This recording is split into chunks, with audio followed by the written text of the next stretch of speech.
If we were to say that there was a priority in a guarded situation, it would be destabilization. When playing guard, our goal is to make and maintain connection, and we use that connection to manage distance and destabilize our opponent. This destabilization allows us to go into our attacks. So if you want to have an effective guard, you better be good at destabilization. Now, De La Riva in no-gi jiu-jitsu has gotten a bad rap, because while you can make and maintain connection to their lower body, it's difficult to make meaningful connection to the upper body. Let's think about the mechanics of the gi. I can control the collar and I can break her upper body posture down. But let's look at no-gi. How can I break her posture down?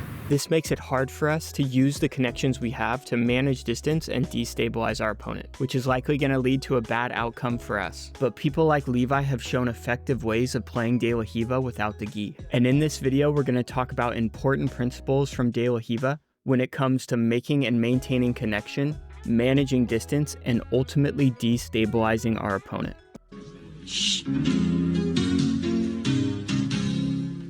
A natural place to start a video about De La Riva would be talking about the De La Riva hook, but we're not going to do that. Instead, we're going to talk about what to do with our other leg. To keep this leg somewhere on the inside. I don't want this foot stuck between the legs here. Shit. Which one is it? About a year ago, I started making my own guard instructional, and in it, I took Gordon's side, recommending a starting position of De La Riva with our foot on the inside. Primarily because if our foot is on the outside, our opponent can sit back and threaten leg entanglements. But as I've gotten more comfortable defending leg entanglements, I've realized that even if they do grab our ankle and sit back, as long as we prevent their reap, we already have a De La Riva hook in place, which is the primary escape we covered in this video here, and it makes it very hard for them to attack us with any meaningful threat.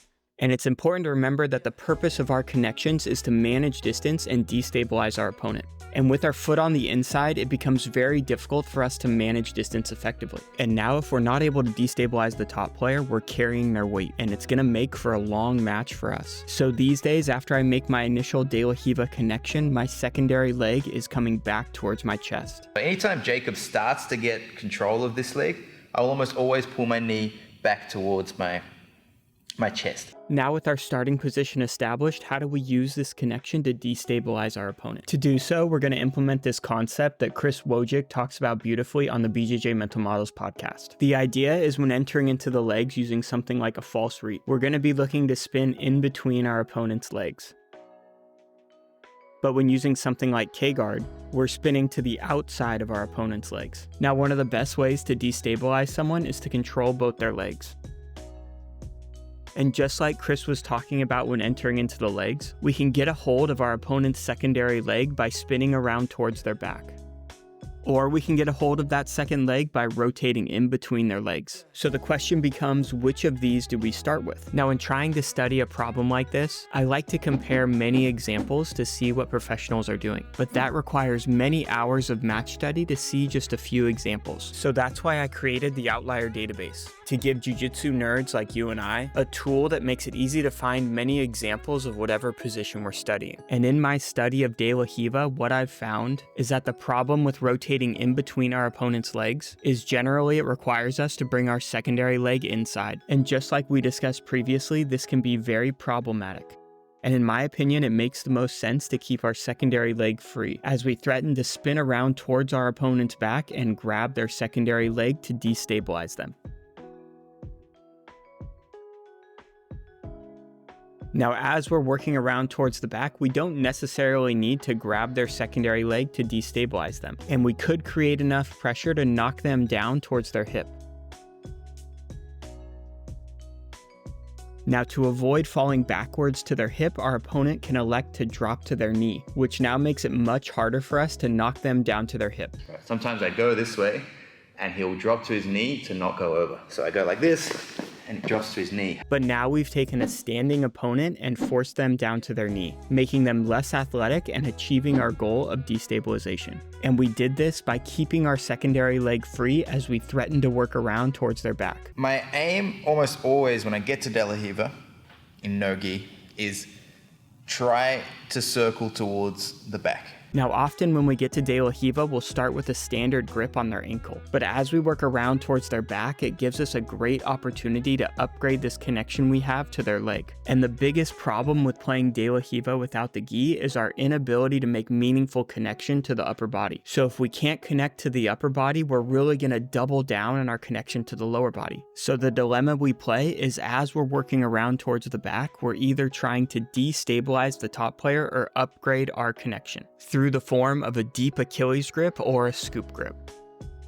Now you'll notice once Levi upgrades his grip, now he's bringing his other leg to the inside, hooking behind Cade's secondary leg. And that's because once he has this strong connection to the primary leg, now he's no longer looking to work around towards the back. Instead, he's now looking to spin in between his opponent's legs to destabilize them. Now, once you have this strong connection to their leg, you can continue to work around towards the outside. And this is generally going to mean going into things like shallow K-guard, which is definitely a viable strategy and can work at the highest levels.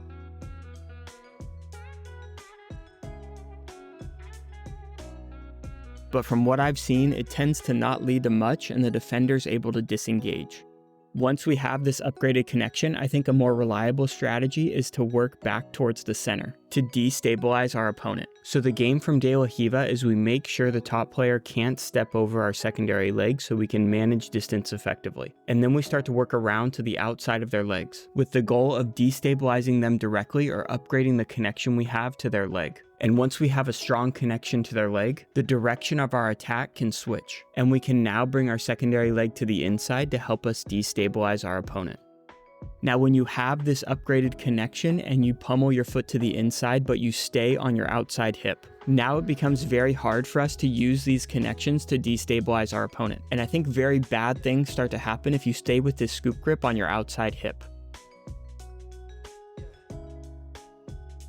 So if you plan on staying on your outside hip, don't bring your secondary leg to the inside and go to things like K-guard. And if you do decide to bring your foot to the inside, use it immediately to help you turn and start working back towards the inside. Now ideally, I think you're able to grab their secondary leg, but as we reach for that secondary leg, our opponent can deny it from us by dropping down to their knee. Sometimes you reach for the leg, and the way they sort of try to stop that is they drop their knee to the ground. But again, now we've achieved our goal and forced our standing opponent down to their knee, effectively destabilizing them and making them less athletic. So generally, we start in De La Riva with a standard grip on their ankle. And with this grip, it can be very dangerous for us to bring our secondary leg to the inside. And often they're going to be looking to force our secondary leg to the inside and make us carry their weight, making it hard for us to manage distance and destabilize the top player. So instead, we make sure to keep that secondary leg away from them as we work around towards their back, with the goal of destabilizing them. But if we're not able to destabilize them by working around towards their back, we're looking to upgrade the connection we have to their leg. And once we have a solid connection to their leg, we're no longer threatening their back. And instead, we're coming back towards the center to destabilize them. Studying people like Levi has changed the way I play De La Riva, and I've learned a lot since I filmed my instructional over a year ago. But nonetheless, I think there are some very interesting takeaways in there that you'll find helpful. So if you're interested in seeing the De La Riva section of my instructional, it's now included with your membership to the Outlier database. So just follow this link here. And if you're interested in learning more about making and maintaining connection from guard, I recommend you check out this video here.